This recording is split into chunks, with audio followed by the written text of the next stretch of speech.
Terus bagaimana hubungan dengan anak saya yang sekolah di pesantren, Pak? Ini mau nanya. Kita sudah bersuci atau berwudu. Terima kasih, Kemudian Bapak. bersentuhan dengan wudunya batal. Wudunya batal. Bismillahirrahmanirrahim. Assalamualaikum warahmatullahi wabarakatuh. Alhamdulillahi wa kafa wassalatu wassalamu ala nabiyil mustafa wa ala alihi wa sahbihi wa man iktafa amma ba'd.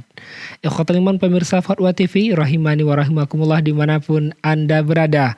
Ahlan wa sahlan wa marhaban bikum. Alhamdulillah senang sekali rasanya bisa kembali menyapa Anda semua dalam acara kesayangan kita live interaktif Fatwa TV kali ini dengan tema keimanan, doa dan zikir bersama guru kita Al-Ustadz Dr. Muhammad Arifin Badri LCMA. Doktor, maksud kami Dr. Muhammad Nur Ihsan hafizallahu taala. Salam dan salam semoga dicurahkan kepada Nabi kita yang mulia, Rasul tercinta Nabi Muhammad sallallahu alaihi wasallam, juga kepada keluarga beliau, para sahabat beliau, serta orang-orang yang istiqomah di atas sunnah beliau hingga akhir zaman. Allahumma sholli ala Muhammad wa ala ali Muhammad. Ikhwatul iman, pemirsa Fatwa TV rahimani wa rahmakumullah dimanapun Anda berada. Alhamdulillah telah hadir pemateri kita pada kesempatan kali ini, live interaktif keimanan, doa dan zikir. Guru kami, guru kita Al-Ustadz Dr. Muhammad Nur Ihsan LCMA hafizahullah ta'ala, yang merupakan salah satu anggota Dewan Fatwa Perhimpunan Al-Ustadz di Studio Fatwa TV Jember. Mari kita sapa beliau. Assalamualaikum warahmatullahi wabarakatuh, Ustadzana. Waalaikumsalam warahmatullahi wabarakatuh. Ahlan wa sahlan bikum. Sabakas. Apa Ustadz? Barakallahu Ustadz.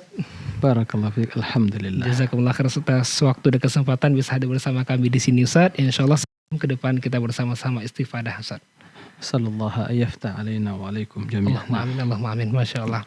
Alhamdulillah, Baik Ustadz, sebagaimana biasa di awal kita minta berupa nasihat Ustadz. Fatafadhal mashkura wa ma'jura. Baik, barakallahu fiik. Nah. Assalamualaikum warahmatullahi wabarakatuh. Alhamdulillah wassalatu wassalamu ala Rasulillah wa ala alihi wa sahbihi wa man walah. Wala hawla wala quwwata illa billah. Ikhwatal iman, kaum muslimin dan muslimat, para pemirsa rahimakumullah. Semua orang bisa mengungkapkan kecintaan. Semua orang bisa mengatakan saya cinta Rasulullah, cinta kepada Allah. Karena ucapan itu suatu hal yang ringan. Tapi yang sulit, yang berat adalah membuktikan cinta itu. Dan yang lebih berat lagi, ya, membuktikan ketulusan cinta. Karena tidak semua cinta yang tulus. Oleh karena itu, kecintaan kepada Nabi bukan sebuah slogan yang hanya diucapkan, tapi sesungguhnya cinta itulah perjuangan yang harus atau yang membutuhkan pengorbanan. Dan hakikatnya adalah al-ittiba', yaitu mengikuti Rasulullah sallallahu alaihi wasallam. Dan bersungguh-sungguh untuk mempelajari kehidupan dan sunnah beliau dengan niat untuk meneladani beliau dalam segala aspek kehidupan. Itulah hakikat cinta. Jadi kalau kita ingin mengetahui hakikat cinta kepada Rasul sallallahu alaihi wasallam, hanya disimpulkan dalam satu kalimat, al-ittiba'. Apa itu al-ittiba'? Mengikuti. Apa yang diikuti? Ya, tentu sunnahnya, pedoman hidupnya. Ya. Konsekuensi dari ittiba', ya, meninggalkan ibtida', yaitu perbuatan-perbuatan bid'ah. Baik dalam akidah, dalam ibadah, dan segala aspek agama yang lainnya. Maka para pemirsa kaum muslimin dan muslimah rahimakumullah, jika kita semua mencintai Rasulullah SAW, maka kewajiban kita adalah mengikuti beliau. Tidak mengada-ngada dan tidak melakukan perkara-perkara yang tidak ada landasannya dalam agama ini. Itulah cinta yang sesungguhnya. Itu yang dituntut oleh Allah. Qul in kuntum tuhibbunallah fattabi'uni yuhibbukumullah wa yaghfir lakum dzunubakum wallahu ghafurur rahim. Katakan wahai Muhammad, kepada siapa? Kepada orang-orang yang mengatakan mereka cinta kepada Allah. Maka buktikan cinta kepada Allah dengan mengikuti Rasulullah. Maka kembali kita sampaikan, ya, kalimat cinta kepada Rasul sama artinya ittiba sunnatihi. Cinta kepada Rasul ya sama dengan ittiba sunnatihi. Maka barang siapa yang menyelisih sunnahnya, mengada-ngada, berbuat perkara-perkara yang bid'ah dalam perkara urusan agama ini, maka pada dasarnya dia telah berdusta dalam ungkapan cinta kepada Rasulullah, dan itu adalah cinta yang palsu yang tidak akan bermanfaat baginya di sisi Allah Subhanahu wa taala. Semoga kita semua menjadi umat Rasul sallallahu alaihi wasallam yang mencintai beliau dengan sepenuh hati, dengan ketulusan cinta yang dibuktikan dengan kesungguhan di dalam meneladani beliau di dalam segala aspek kehidupan. Allahumma amin. Demikian mudah-mudahan menjadi ya tanbih, peringatan bagi kita semua. Wallahu a'lam. Ya, Masya Allah, barakallahu fikum Ustaz, jazakumullah khairan Hayakumullah. atas nasihatnya, terlebih di bulan-bulan ini Ustaz ya, Rabiul Awal. Yang Kenapa? Ada apa dengan bulan Rabiul Awal? ya kalau kita lihat di sekitar kita, masyarakat kita masih menganggap satu bulan yang dimana Nabi kita dilahirkan katanya Ustaz. Tidak ada yang spesial dalam bulan ini. Tidak ada yang spesial Ustaz. Nah, karena juga para ulama berbeda pendapat. Berbeda pendapat. Ya, tidak sepakat bahwa Nabi itu lahir di bulan Rabiul Awal. Jadi tidak ada yang spesial. Apa yang spesial? Yang spesial adalah bagi orang-orang yang terus melakukan ketaatan kepada Allah. Puasa Senin Kamis, ya sholat tahajudnya, qiraatul Qur'annya. Adapun hal-hal ritual yang spesial tidak ada. Gak ada yang spesial. Nah, Masya Allah. Barakallahu fikum Ustaz atas peringatan kepada kami. Semoga bermanfaat bagi kita semua dan seluruh kaum muslimin dimanapun Anda berada. Baik kaum muslimin, para pemirsa dimanapun Anda berada, kami mengajak pemirsa sekalian guna memanfaatkan peluang untuk berjuang bersama kami dalam siar dakwah sunnah di Fatwa TV melalui rekening aktif kami yang bisa Anda saksikan di layar kaca. Barakallahu fikum. Ya, kemudian juga kami sampaikan live interaktif kita kali ini juga ikut dirilai oleh radio yang tergabung di RTVC, diantaranya Radio Bimbas Yogyakarta, Radio Sahabat Tegal Jawa Tengah, Radio MDFM Probolinggo, Radio Amuba Pangkal Pinang, Radio Sago FM Sumatera Barat, kemudian Radio Gema FM Bontang, Radio Tuah FM Riau, dan Radio Mas FM Seragen. Kami ucapkan terima kasih wa jazakumullah khairan. Dan untuk berpartisipasi para pemirsa, para pendengar dimanapun Anda berada di 0331544687, 0331544687, dan sudah ada pertanyaan telah terhubung Ustaz, penelpon dari Pacitan Ibu Rosmini. Langsung kita sapa. Assalamualaikum Fatwa TV. Waalaikumsalam warahmatullahi wabarakatuh. Silakan Ibu Rosni di Riau ya. Ya. Assalamualaikum warahmatullahi wabarakatuh Ustaz. Waalaikumsalam warahmatullahi wabarakatuh. Ya. Begini Ustaz. Kebetulan pada 2 bulan yang lewat adik saya meninggal dunia. Dan saya mendampinginya waktu dia sakarat. Dan saya mentalkinkan dan membacakan kalimah la ilaha illallah di telinganya. Dan kebetulan juga ada keluarga orang yang bersamaan dengan dia dirawat membawa surat Yasin. Dan saya bacakan surat Yasin sampai 3 kali ulang. Rupanya dia pun mengembuskan nafas terakhirnya pada jam 11:20 waktu malam harinya.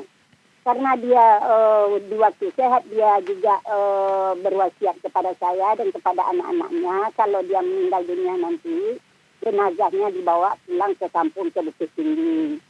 Dan pada jam 10 malam jenazah dibawa ke Bukit Tinggi dan sampai di Bukit Tinggi jam 6 pagi. Dan selesai dikebumikan pada sebelum waktu zuhur masuk. Dan di kampung kami masih tradisi setiap ada yang meninggal 3 malamnya itu membacakan surat Yasin beramai-ramai, dan bagaimanakah perbuatan tersebut Ustaz? Apakah salahkah perbuatan kami ataupun saya yang membacakan Yasin waktu dia sakarat? Apakah salah? Mohon penjelasannya Ustaz. Assalamualaikum warahmatullahi wabarakatuh. Waalaikumsalam warahmatullahi warahmatullahi wabarakatuh. wabarakatuh. Ya, terima kasih Bu Rosni di Riau. Silakan Ustaz. Ya, syukron ya kepada Ibu Rosni di Riau. Barakallahu fiik atas pertanyaannya. Sebelumnya ya kita berdoa semoga Allah Subhanahu wa taala merahmati ada ibu yang telah meninggal dunia. Amin. Ya, semoga diampuni dosanya, dirahmati oleh Allah, dan dijadikan kuburannya sebagai taman dari taman-taman surga. Nah, dan semoga Allah menerima amal ibadahnya. Ya, tidak diragukan bahwa yang diperintahkan oleh Rasul Sallallahu Alaihi Wasallam di waktu kita menghadiri seorang yang sedang sakaratul maut atau yang al-muhtadar, untuk mentalqinkan, ya, membacakan kepadanya dengan pelan-pelan, ya, yaitu la ilaha illallah. Ya, dengan harapan ya semoga kalimat tersebut menjadi akhir dari ya kalimat yang diucapkannya sebelum berpisah dengan dunia. Ya, maka dalam hal ini itu yang dibacakan, yaitu laqinu mautakum la ilaha illallah. Jadi talqinkan ya, kepada saudara-saudara kalian yang sedang dalam sakaratul maut itu, ya, itu kalimat la ilaha illallah. Man kana akhiru kalamihi minad dunya la ilaha illallah dakhala jannah. Barang siapa yang akhir ucapannya di dunia ini adalah la ilaha illallah, maka dia masuk surga. Adapun membacakan Yasin, ya, secara khusus tidak ada perintahnya. Adapun hadis yang menjelaskan iqra'u ala mautakum Yasin, itu hadisnya lemah, hadisnya tidak sahih. Ya, kendati ya membacakan Al-Quran dalam kondisi seorang sedang sakarat, diharapkan mungkin keberkahan Al-Quran tersebut dalam rangka juga meruqyah dan memudahkan ya apa yang sedang dia alami, ya mudah-mudahan tidak ada masalah. Tapi mengkhususkan Yasin tidak ada dalil yang sahih. Nah, maka dalam hal ini yang sesuai dengan tuntunan Rasul adalah mentalqinkan kalimat tauhid la ilaha illallah. Ini yang pertama. Adapun masalah wasiat tadi, ya sesungguhnya ya jika tidak ada sesuatu yang penting dan utama untuk dipindahkan jenazah tersebut, ya lebih baik dikebumikan di mana dia meninggal. Tapi seandainya memang tidak ada hal yang bertentangan dengan syariat dan ternyata mungkin tempat kematian dia tidak ada di sana untuk kuburannya, kemudian ya tidak ada masalah, ya kendati lebih utama seorang itu meninggal dan dikuburkan di mana dia meninggal. Nah, adapun masalah ya kemudian sebuah tradisi di malam ketiganya di keluarga si mayit, ya tetangga atau mungkin ya masyarakat di sekitar datang bacakan Yasin juga tidak ada tuntunannya. Ya tidak ada tuntunannya. Oleh karena itu dalam hal ini bertakziah itu tidak ya dibatasi dengan 3 hari atau 7 hari atau 40 hari atau 100 hari, tidak. Ya begitu juga membacakan Al-Quran dan ya tidak ada tuntunan seperti itu. Akan tapi yang ada tuntunannya adalah kita mendoakan keluarga yang telah meninggal. Jika kita ingin bersedekah ya untuk keluarga yang meninggal tidak ada masalah. Tapi tidak mesti dengan hari ketiga atau hari ketujuh, tidak mesti seperti itu. Dan bertakziah itu juga ya sangat ya fleksibel sekali. Ya mungkin ketemu dengan saudara dia yang mungkin lagi sholat berjamaah ya kaum muslim, kemudian takziah dia mengatakan ahsanallahu azaakum, semoga Allah memberikan kebaikan dalam musibah yang menimpa kalian, semoga Allah ya mengampuni dosa yang telah meninggal, merahmatinya dan memberikan pengganti yang lebih baik ya. Seperti itu, dan menjadikan kuburannya sebagai taman-taman dari surga, itu yang harus diucapkan. Ya, Adapun yang dilakukan tadi tidak ada tuntunan di dalam sunnah Rasulullah SAW, yaitu mengkhususkan bacaan Yasin di hari ketiga atau mungkin hari ke-7 atau 40 hari atau yang seterusnya. Nah, demikian Allahu a'lam. Ustaz, Masya Allah, barakallahu fikum Ustaz, wa jazakumullah khairan atas jawaban dan penjelasannya. Demikian yang bertanya Ibu Rosni di Riau, semoga bisa dipahami. Berikutnya kita coba angkat pula telepon dari Pacitan, Ibu Rosmini. Silakan. Assalamualaikum Fatwa TV. Waalaikumsalam warahmatullahi wabarakatuh. Silakan Ibu. Ya, silakan Ibu Rosmini. Iya. Assalamualaikum warahmatullahi wabarakatuh, Ustaz. Waalaikumsalam warahmatullahi wabarakatuh. Nah, Ini Kak, saya ingin bertanya tentang doa atau zikir di waktu bangun tidur. Kalau yang biasa saya amalkan, insya Allah, alhamdulillahilladzi ahyana ba'da ma'amatana wa ilaihin nusur. Terus yang kedua, 10 ayat yang terakhir dari surat Ali Imran.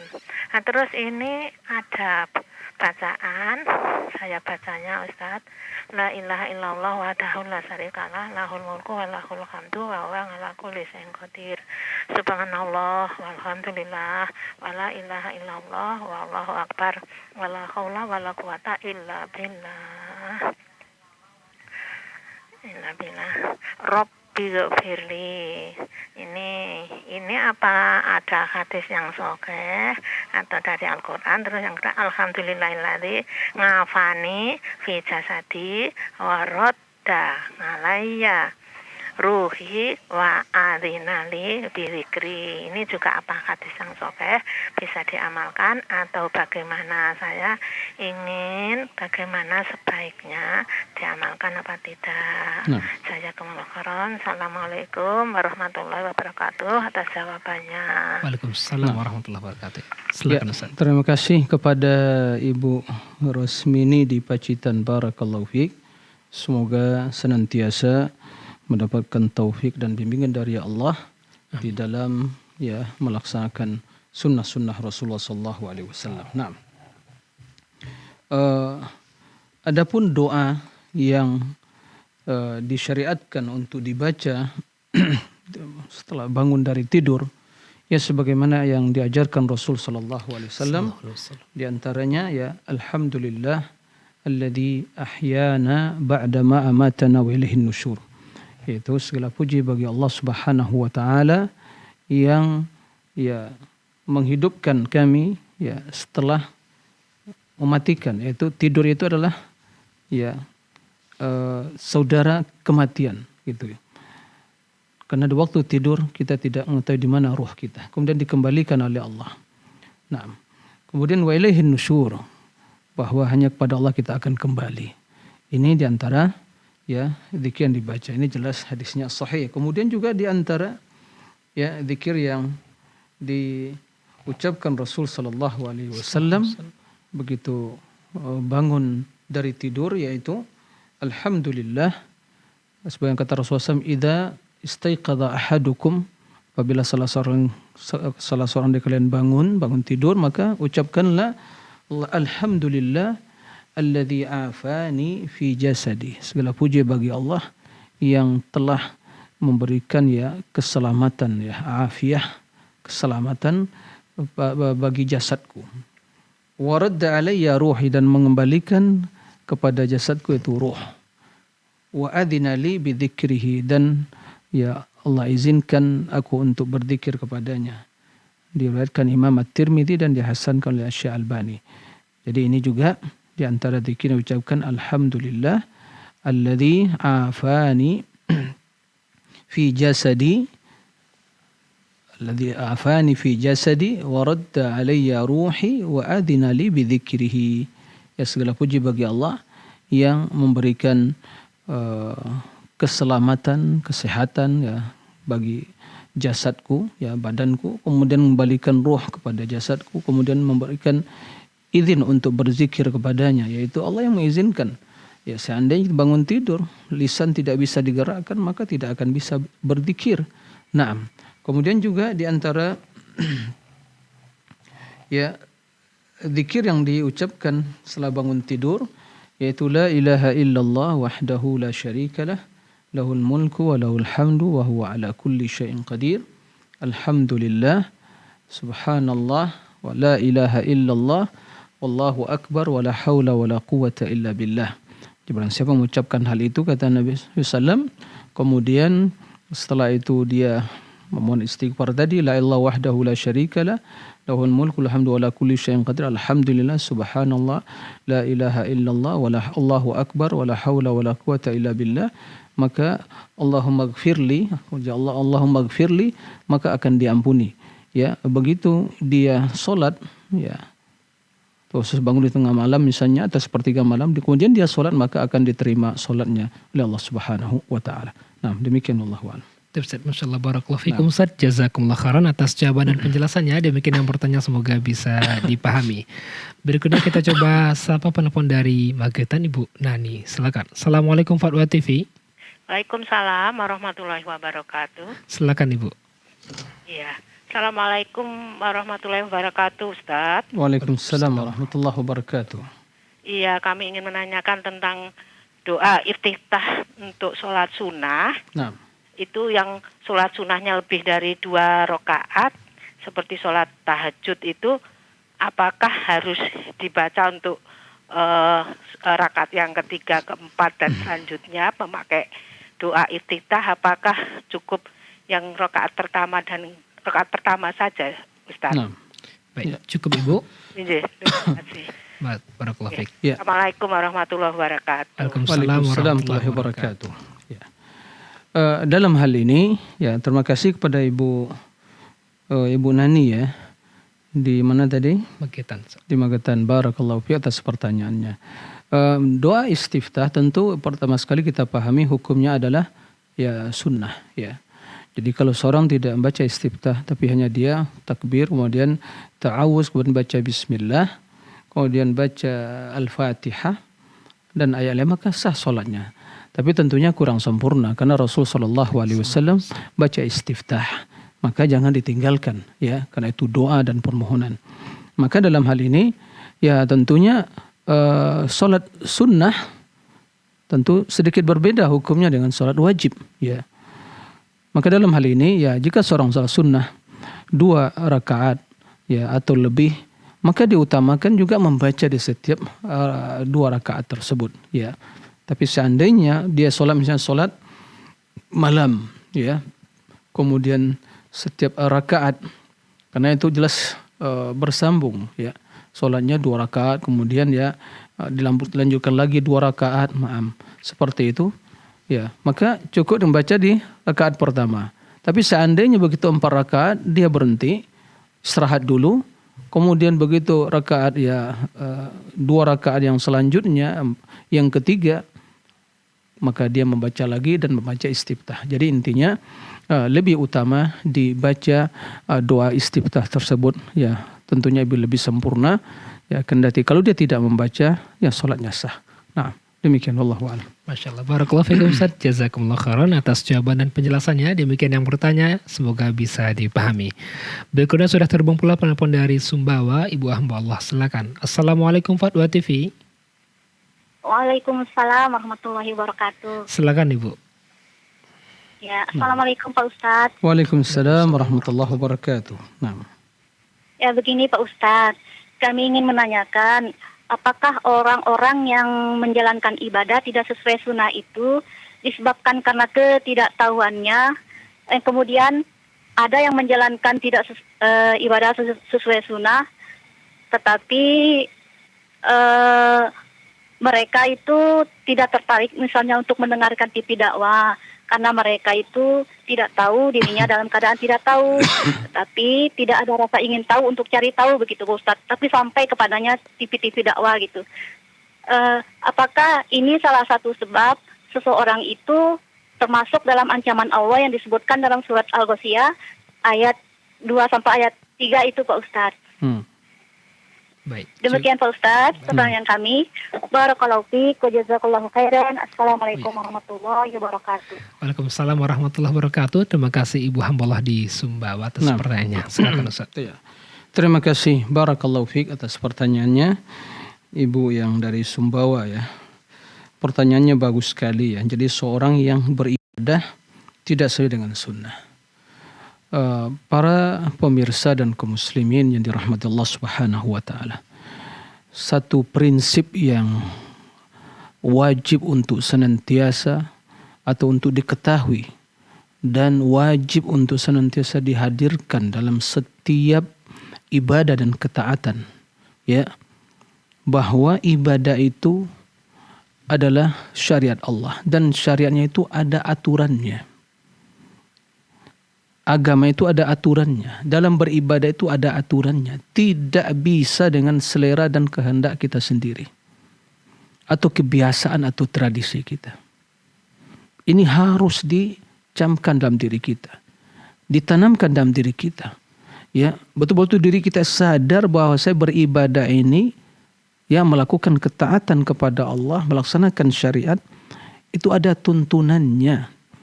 Ada panduannya, ada syarat-syaratnya dan rukun-rukunnya. Itu wajib dipenuhi. Ya. Maka dalam hal ini, dalam beribadah, baik ibadah yang wajib atau yang sunnah, ya, maka dua hal yang harus senantiasa dihadirkan. Niatnya yang tulus karena Allah. Ya, niatnya agar selamat dari perbuatan syirik besar dan kecilnya. Ya, jangan sampai ada riya. Betul-betul tulus karena Allah. Yang kedua, ajaran atau amalan yang sesuai dengan tuntunan Rasulullah Sallallahu Alaihi Wasallam. Nah, sesuai dengan tuntunan Rasulullah.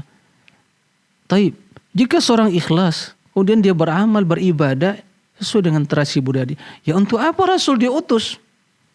Gak perlu ada panduan. Karena manusia tidak bisa melakukan ibadah sesuai dengan apa yang diinginkan oleh Allah, maka diutus Rasul, diajarkan begini cara solat yang benar, begini zikir yang benar, haji, puasa. Naam. Makanya wajib mengikuti Rasul dalam beribadah tadi. Ya. Jangan kita beribadahnya sebuah tradisi, kebiasaan turun-temurun. Oke lah, mungkin dahulu begitu kita diajarkan oleh orang tua kita atau nenek-nenek kita, ya, dan kakek kita sebelumnya atau guru kita. Sekarang alhamdulillah media sarana untuk bisa mendengar, mempelajari, mengetahui sunnah-sunnah Nabi, bertanya. Ya, harus ada suatu yang ada namanya, ya, di-upgrade keimanan kita dan ibadah kita, ya, pengetahuan kita. Jangan turun-temurun hanya ibadah seperti itu. Ya, padahal agama itu bukan suatu turun-temurun tapi adalah ilmu. Maka dalam hal ini yang beribadah tidak sesuai dengan sunnah Rasul, ya kata Rasul bukan kata saya, kata Rasul ditolak. Man amila amalan laisa alaihi amruna fahuwa raddun, itu kata Rasul. Ya, siapa yang beramal, man amila amalan, apapun amalannya, laisa alaihi amruna, amalan tidak ada dilandasi di atas perintah kami, landasan syariat kami, maka raddun, ditolak. Ya, ini sabda Rasulullah. Ya, sabda Rasulullah SAW. Dalam riwayat lain, man ahdatha, mengada-ngada. Yang tadi melaksanakan, yang ini mengada-ngada, menambah-nambah, membuat yang baru, baik itu suatu akidah atau pemahaman atau ibadah, kemudian tidak ada landasannya. Ya, ahdatha fi amrina laysa min fahuwa raddun. Nah, maka tertolak. Maka oleh karena itu nggak boleh seorang, oh saya tidak mengetahui, loh sekarang sarananya, ya, bisa mendengar, bisa melihat, ya, jangan ikuti doktrin-doktrin dari orang-orang yang mungkin terus membendung dari kebaikan itu, karena nanti dia tidak akan bisa memberikan manfaat, ya, akan ditanya nanti, ya, madza ajabtumul mursalin, kata Allah, apa yang kalian, ya, penuhi dari seruan para rasul itu. Rasul kita mengajak untuk mengikutinya, apa yang kita ikuti? Nah, oleh karena itu siapapun, guru kita, kiai kita, ustadz kita, dosen kita tidak akan bisa menyelamatkan, tidak akan bisa, ya, menjadikan amalan kita karena hanya sebuah tradisi, kebiasaan ikut-ikutan menjadi amalannya diterima oleh Allah. Enggak bisa, mereka akan berlepas diri. Maka kaum muslimin ini hal sangat, ya, penting. Tidak ada dalam perasaan, jangan gunakan perasaan dalam beribadah. Jangan gunakan perasaan kita dalam beribadah. Enggak enak, oh begini dan seterusnya. Ya, jangan sampai pernah berdalil, loh berarti dulu salah dong. nenek moyang kita atau guru kita. Bukan begitu. Karena mereka bukan Rasul. Rasul yang tidak salah. Rasul yang tidak keliru. Maka semangat kita sebelum amal itu semangat untuk mengikuti Rasulullah SAW. Nah, maka barang siapa yang beramal tidak sesuai dengan sunnah ditolak. Maka dia capek di dunia beramal. Ya, amilatun nasibah tasla naran hamiyah. Amilah nasibah di dunia, tapi ternyata kita ikhlas, ya, maka di akhirat masuk neraka waliyazubillah. Tidak sesuai dengan tuntunan Rasul sallallahu alaihi wasallam. Maka ini penting sekali bagi kita kaum muslimin, ya, tanamkan dalam diri kita, keluarga kita, anak kita kaum muslimin pentingnya, ya, beribadah sesuai dengan keikhlasan dan mengikuti tuntunan Rasulullah SAW. Itulah makna dari kita mengatakan asyhadu anna Muhammad Rasul. Itu bukan sekedar ucapan, ya, bukan sekedar ucapan. Ya, cinta Rasul bukan sekedar ucapan, harus diikuti, wajib. Ya, asyhadu anna Muhammad Rasulullah artinya bila kita bersaksi Rasul utusan Allah, ya wajib diikuti. Solat seperti solatlah dia. Berpuasa bagaimana Rasul berpuasa. Berhaji bagaimana berhaji. Itulah agama. Jadi bukan tradisi, bukan warisan nenek moyang kita, bukan warisan para leluhur kita, tapi adalah agama sunnah Rasulullah sallallahu alaihi wasallam. Nah, demikian wallahu alam. Masya Allah, barakallahu fikum Ustaz, jazakumullah khairan atas jawaban, nasihatnya serta penjelasannya. Semoga bisa dipahami oleh yang bertanya dan kita semua. Baik para pemirsa dimanapun Anda berada dan para pendengar rahimani wa rahimakumullah, kembali kami mengajak Anda semua untuk bertanya langsung di 0331 5446 087 0331 5446 087. Baik, kita coba bacakan pertanyaan telah masuk Ustaz. Ini dari Pekanbaru, Saudara Marlino di Riau Ustaz. Ustaz, saya seorang muslim sedangkan kedua orang tua saya non muslim dan sudah meninggal. Ada satu doa yang berbunyi Rabbana ighfir lana wa liwalidayya wal mu'minina yauma yaqumul hisab. Pertanyaannya Ustaz, apakah saya boleh mengamalkan doa ini setiap berdoa karena besarnya pahala padahal kita dilarang mendoakan keselamatan kepada orang-orang kafir? Nah, terima kasih atas pertanyaannya. Tidak diragukan doa tersebut doa yang bagus, ya, doa yang baik untuk mohon keampunan bagi kedua orang tua kita. Tapi dalam hal ini, ya, doa tersebut bila seorang telah meninggal itu hanya bermanfaat bagi mereka yang muslim, yang meninggal dalam keadaan iman. Boleh kita doakan. Adapun yang meninggal, ya, di atas kekufuran, berarti dia orang yang baik gitu, ya, orang yang baik, tapi dia kufur, kafir, tidak beriman, ya, celaka dia. Kebaikan dia tidak bisa menyelamatkan dia di sisi Allah. Allah tidak menerima karena dia kufur kepada Allah Subhanahu wa taala. Maka dalam hal ini tidak boleh didoakan. Tapi di waktu mereka masih hidup, ya kita boleh mendoakan hidayah baginya. Maka tatkala Rasul sallallahu alaihi wasallam, ya, minta izin kepada Allah untuk, ya, mendoakan ibunya, maka dilarang oleh Allah. Tapi Rasul, ya, diizinkan untuk menziarahi kuburnya. Karena menziarahi kubur itu juga untuk apa? Untuk mengambil pelajaran. Adapun mereka yang telah, ya, meninggal tapi tidak di atas Islam, ya, artinya meninggal dalam kekufuran, murtad, maka tidak boleh doakan kerahmatan. Maka satu hal yang perlu dikritisi, dia meninggal, baik mungkin dizolimi atau dibunuh di macam-macam, tapi dia kufur. Enggak boleh katakan almarhum dirahmati. Gimana akan dirahmati? Ya, naam, secara kemanusiaan tentu kita mencela, dan betul-betul, ya, mengkritisi, mencela dan juga mengingkari pembunuhan apapun bentuknya. Tapi kalau dia, ya, bukan seorang yang muslim, enggak boleh dikatakan semoga dirahmati. Siapa yang merahmati? Allah tidak akan merahmati orang-orang kafirin. Ya, maka tidak boleh, ya. Jadi tidak boleh bagi orang-orang muslim mendoakan keampunan, kerahmatan bagi orang-orang yang meninggal dalam keadaan di atas kekufuran. Naam. Demikian wallahu a'lam. Ustaz, barakallahu fikum, jazakumullah khairan atas jawaban dan penjelasannya. Demikian yang bertanya, semoga bisa dipahami. Berikutnya kita bacakan pertanyaan dari Saudara Junaid di Sulsel. Nah, Ustaz izin bertanya, bolehkah membaca bismillah apabila kita tidak menghafal doa-doanya, misalkan naik kendaraan atau pakai pakaian, Ustaz? Ya, ya, nah. Jadi terima kasih ya kepada yang bertanya. Barakallahu fiik. Jadi bagaimana seorang mungkin tidak menghafal ya semua doa-doa dalam setiap kondisi dan keadaan. Tapi dalam hal-hal yang itu kebaikan, ya, maka tidak ada masalah. Macam bismillah. Dia ingin ya mulai belajar bismillah. Dia ingin makan ya dengan bismillah. Dia ingin bepergian dengan bismillah. Kalau seandainya dia ya begitu juga begitu keluar rumah bismillah tawakkaltu 'ala Allah. Ya. Ingin melakukan sesuatu yang baik, maka dia membaca bismillah.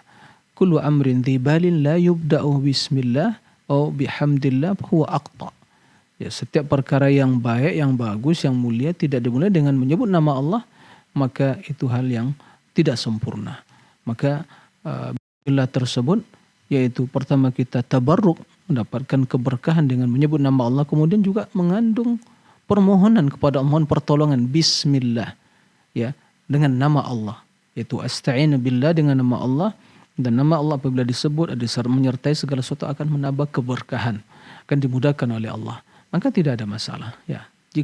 Maka dalam hal ini seorang berusaha untuk mengetahui, mempelajari ya zikir-zikir yang diajarkan Rasul dalam setiap kesempatan, keadaan, waktu, perihal, waktu tidur, waktu bangun tidur, ya, keluar rumah, naik kendaraan, dalam bersafar, kan begitu, mungkin turun hujan dan yang lainnya, maka ini adalah hal yang harus dipelajari.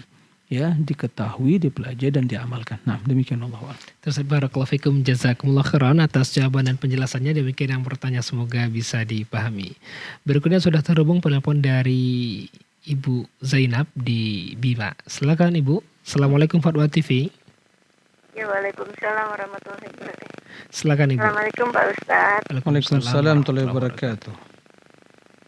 Nah, ini Pak, sekarang kan lagi musim perayaan Maulid. Apakah saya harus datang ke tempat itu apa enggak? Yang pertama. Nah, yang kedua, kebetulan Ibu Kepala Desa di tempat saya ini sering mengadakan pengajian di malam Jumat gitu. Jadi malam Jumat tuh acaranya cuman baca tahlil itu, kayak baca tahlil, kirim Al-Fatihah ke ahli kubur, ke Nabi Muhammad, terus baca Yasin, itu aja. Maksudnya saya sering dengar itu katanya bid'ah, tapi saya kalau nggak datang nggak enak. Menghadiri acara itu nggak enak gitu. Maksudnya apa, saya termasuk pelaku bid'ah apa enggak gitu. Baik, cukup Ibu. Nah, itu aja, iya. Terima kasih Ustaz. Wassalamualaikum warahmatullahi wabarakatuh. Assalamualaikum warahmatullahi wabarakatuh. Ya, terima kasih kepada Ibu Zainab, barakallahu fiik ya, dari Bima. Pertama menanyakan tentang perayaan, apakah ya menghadiri perayaan Maulid itu ya diperbolehkan. Ya, kita katakan bahwa ya sebagaimana yang telah dimaklumi ya, Ahlussunnati wal Jamaah yang mereka setia mengikuti Rasul sallallahu alaihi wasallam, mengikuti para sahabatnya dan imam-imam yang 4 ya, yang mereka berusaha untuk meneladani Rasul sallallahu alaihi wasallam dalam setiap amal ibadah ya dan sunnah-sunnahnya, maka mereka sepakat bahwa ini tidak ada tuntunannya ya, tidak ada tuntunannya ya. Begitu muncul peringatan tersebut, kemudian sebagian berusaha untuk mencari-cari dalil. Ya, mencari dalil kena ya Rasul, diutusnya Rasul, ada hal yang nikmat yang mulia kita bergembira, ya begitu. Qul bi fadlillah wa bi rahmati wa bidzakal falyafrahu, ya, bergembira dengan rahmat Allah, karunia-Nya, maka tidak ada yang lebih mulia atau karunia lebih agung dengan diutusnya Rasul. Semua kita meyakini hal itu.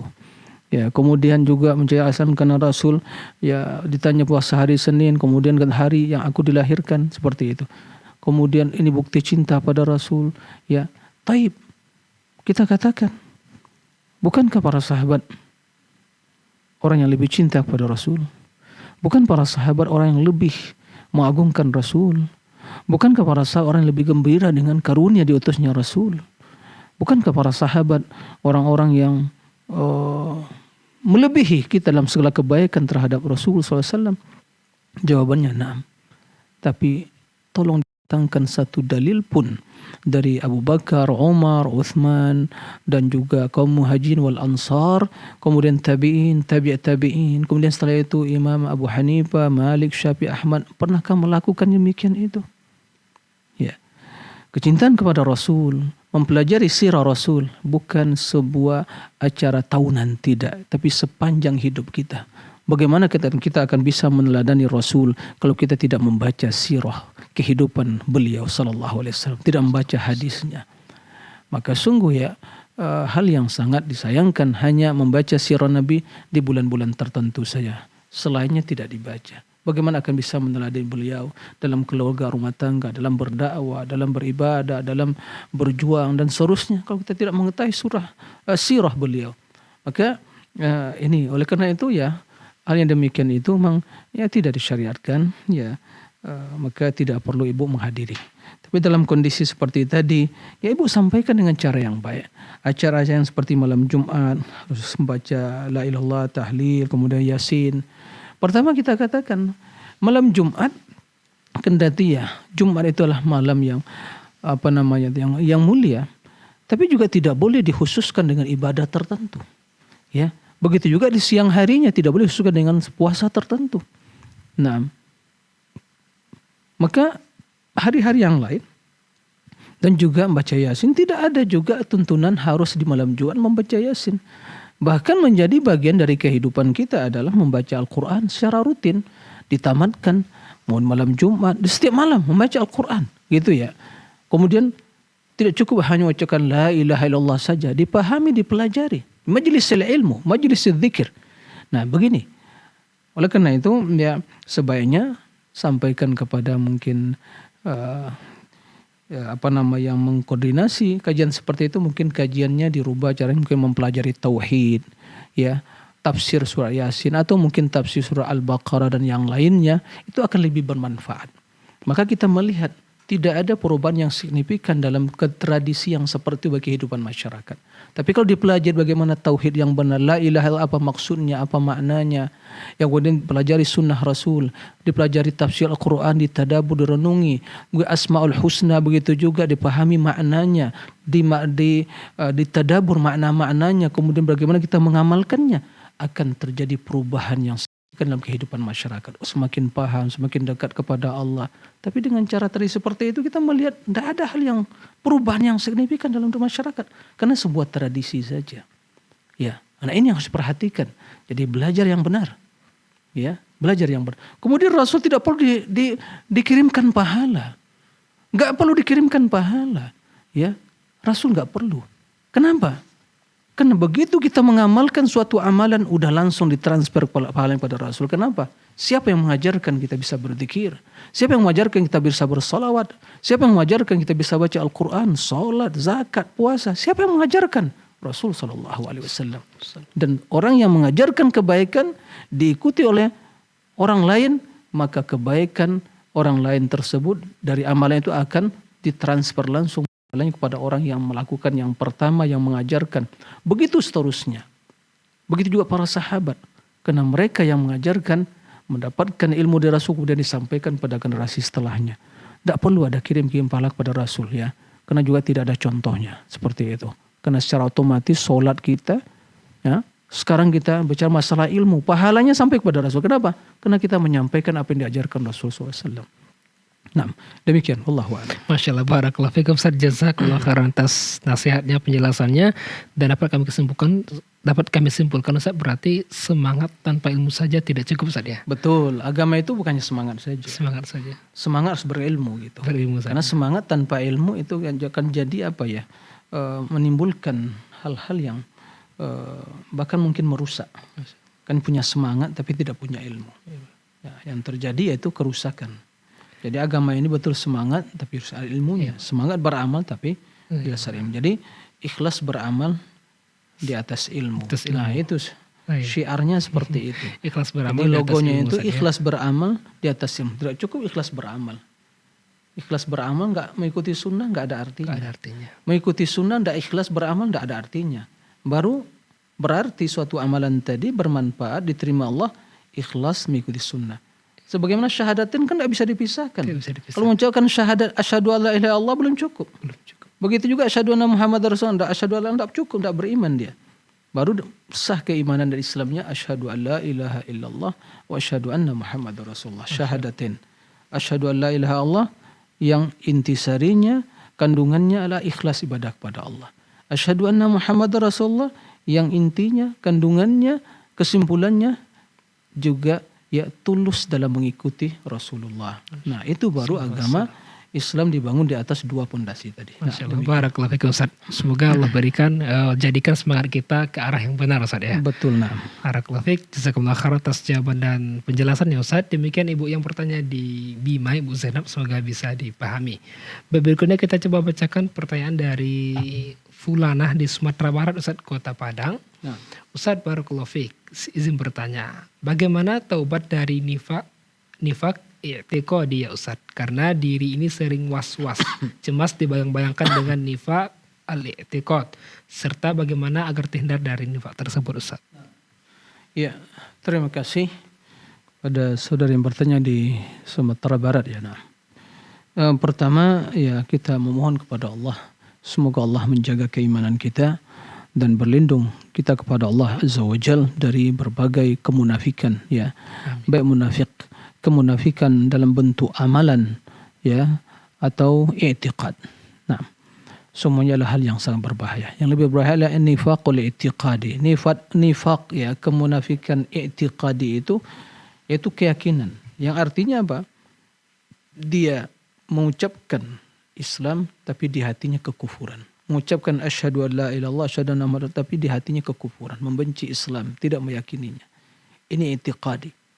Ya sebagaimana ya kemunafikan yang ada di zaman Rasulullah SAW, kemudian disebutkan sifat-sifat mereka. Begitu juga ya di zaman ini banyak orang-orang yang berpura-pura Islam tapi ternyata dia membenci Islam. Nah, maka nifaq i'tiqadi ya bertaubat kepada Allah. Karena dengan kemunafikan i'tiqadi seorang telah kufur kepada Allah.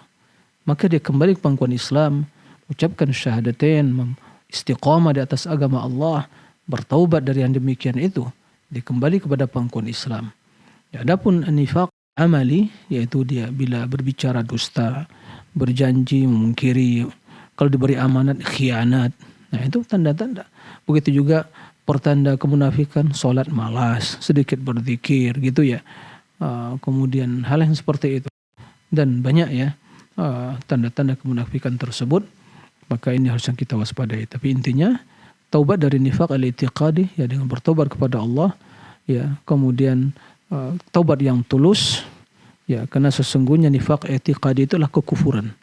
Nah, maka dia bertobat kepada Allah, mengucapkan syahadatain untuk masuk ke pangkuan agama Islam. Nah, demikian wallahu a'lam. Masyaallah, Ustaz, jazakumullah khairan atas jawaban dan penjelasannya. Demikian yang bertanya, semoga bisa dipahami. Berikutnya kita bacakan dari Ummu Adam Ustaz di Kalimantan Timur, Kota Samarinda. Assalamualaikum Ustaz, izin bertanya, sebatas manakah iri yang diperbolehkan oleh syariat Ustaz? Karena sering saya iri melihat orang yang pergi haji atau umroh.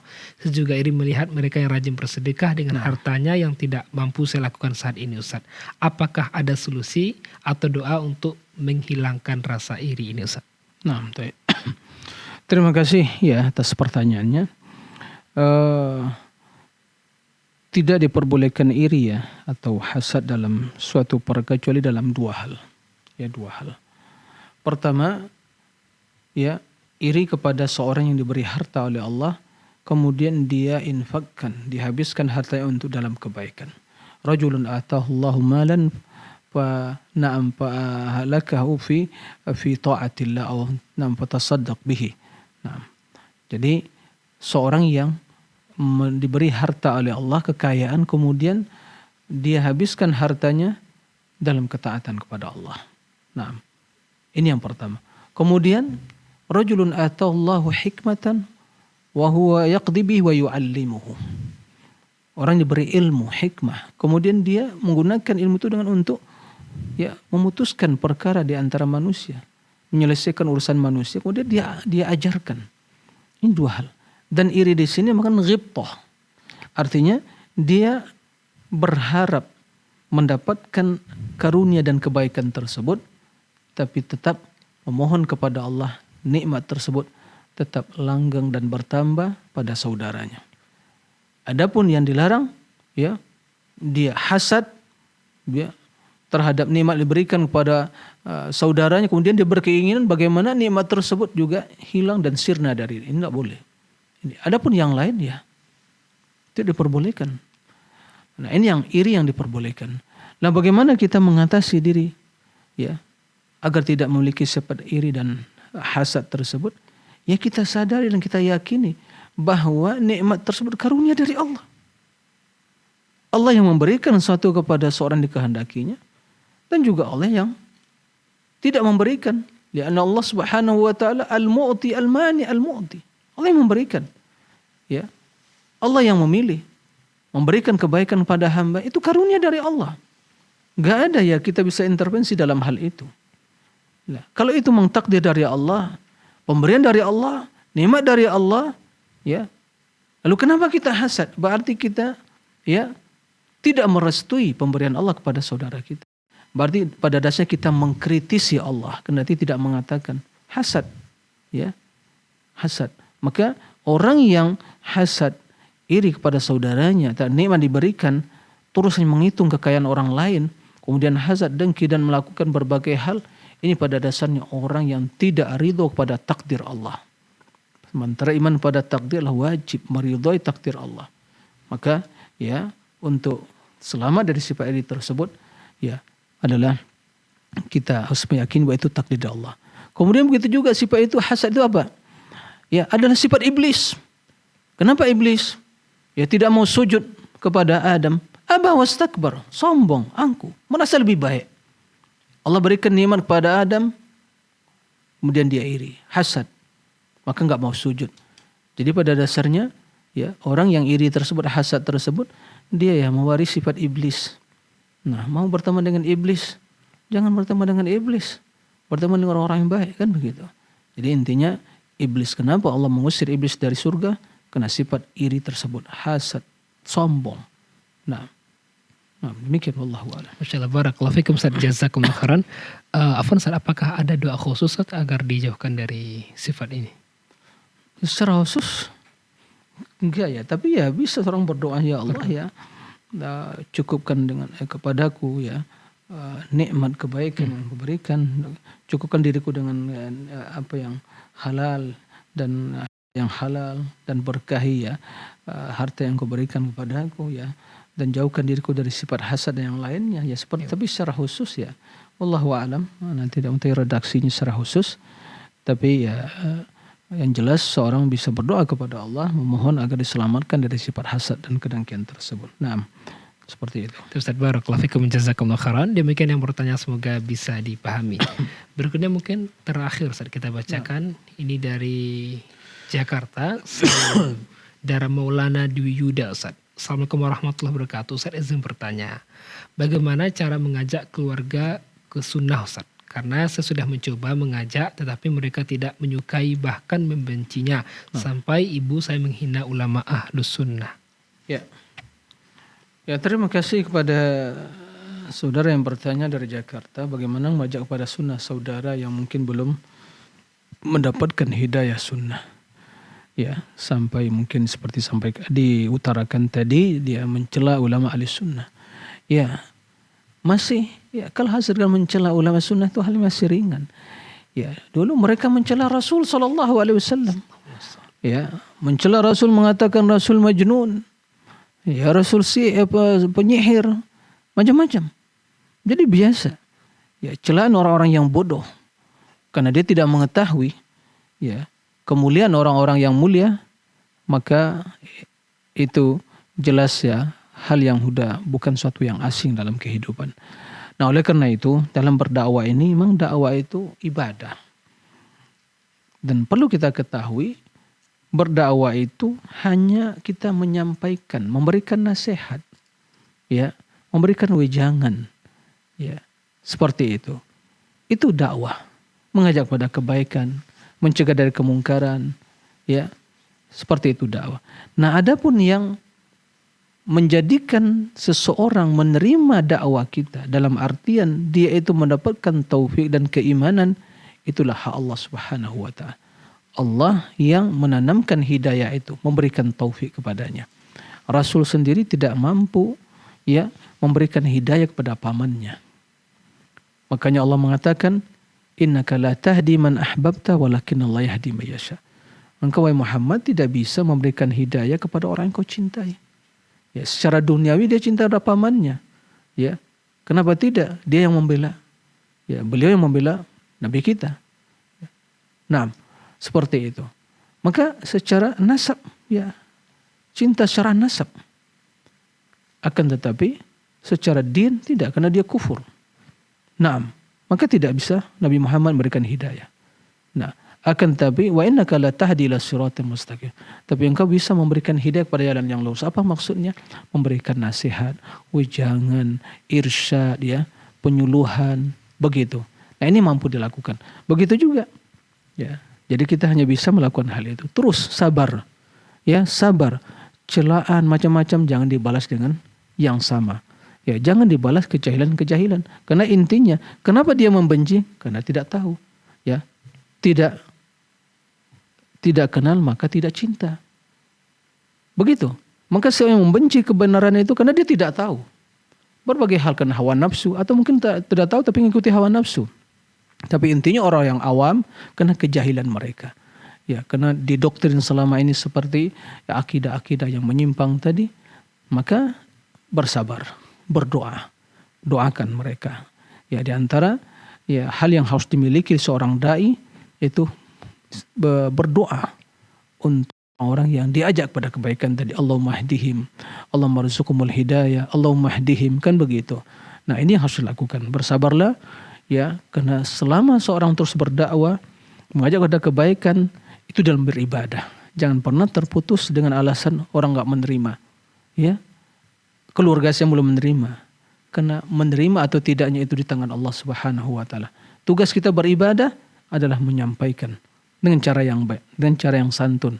Nah, itu yang harus dilakukan. Nah, demikian wallahu a'lam. Masya Allah. Barakallahu fikum Ustaz, jazakumullah khairan atas jawaban dan penjelasannya. Demikian yang bertanya, semoga bisa dipahami dan merupakan pertanyaan penutup pada perjumpaan kali ini. Alhamdulillah, jazakumullah khairan Ustaz, wa barakallahu fikum atas ilmu, faedah dan waktunya Ustaz. Semoga bermanfaat. Sampai berjumpa kembali insyaallah Ustaz di pertemuan berikutnya. Bismillah. Nah, barakallahu fikum. Jazakumullah khairan. Demikian para pemirsa, para pendengar dimanapun Anda berada yang dapat kami sajikan pada kesempatan kali ini. Terus saksikan live interaktif Fatwa TV setiap hari Senin hingga Jumat dan setiap pekannya. Untuk mendapatkan informasi kegiatan Dewan Fatwa Perhimpunan Al-Irsyad, Anda dapat akses di website kami www.dewanfatwa.com, dan untuk Fatwa TV www.fatwatv.id. Kemudian kami juga mengajak Anda semua para pemirsa dimanapun Anda berada untuk bersama-sama berjuang bersama kami dalam syiar dakwah sunnah di Fatwa TV melalui rekening aktif kami yang bisa Anda saksikan di layar kaca Anda. Syukron, jazakumullah khairan wa barakallahu fikum atas kebersamaan Anda semua. Mari kita tutup dengan baca doa kafaratul majlis. Subhanakallahumma bihamdika asyhadu an la ilaha illa anta astaghfiruka wa atubu ilaik. Wassalamualaikum warahmatullahi wabarakatuh. Ya Allah. Terus bagaimana hubungan dengan anak saya yang sekolah di pesantren? Ini mau nanya Jika sudah bersuci atau berwudu, kemudian bersentuhan dengan suami atau wudhunya batal.